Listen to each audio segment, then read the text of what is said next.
Classical Athens was the birthplace of democracy, and that democracy, the democratic spirit, the openness of democratic culture, would make Athens the birthplace of a cultural renaissance, a cultural explosion that was unprecedented in human history.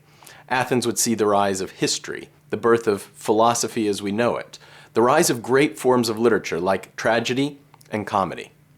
In the last lesson, we talked about the Sophists, a philosophical movement that came to be centered in Athens, teaching rhetoric and teaching morality, teaching the sons of the elite to become great politicians, political leaders, speakers, giving them the talents and skill sets that would allow them to excel in democratic life. The Sophists also were challengers of traditional morality, and this was what we emphasized in the previous lesson. We looked at men like Protagoras, who said man is the measure of all things, who said, about the gods I can know nothing because of the brevity of life and the obscurity of the subject.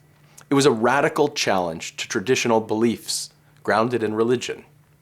The Sophists also invented a distinction between nomos, or convention, on the one hand, and physis, or nature, on the other, between culture, convention, and objective truth, reality, nature, on the other. And it's a profound challenge to morality because it asks you, what about your moral beliefs are grounded in nature, are objectively part of the order of things, and what are simply conventions? Think about driving on the right side of the road here in the United States. It's a good thing, it's a convention we have, and it has positive consequences, but there's nothing objectively natural about it. It's simply a convention. It could as easily be one way or the other. It's a convention we've contrived in order to maintain our way of life. But there's nothing objectively grounded about it. What else about our rules of living, our moral beliefs, might be simply conventional, cultural, and not really grounded in nature or truth?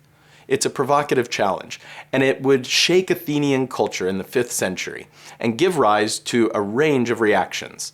And over the next several lessons, we'll be looking at several of the reactions that were provoked by the challenge of the Sophists.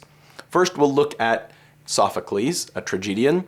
Then we'll look at 2 philosophers, Plato and Aristotle, both of whom would give rise to a philosophical system that was a response to the challenge of the Sophists.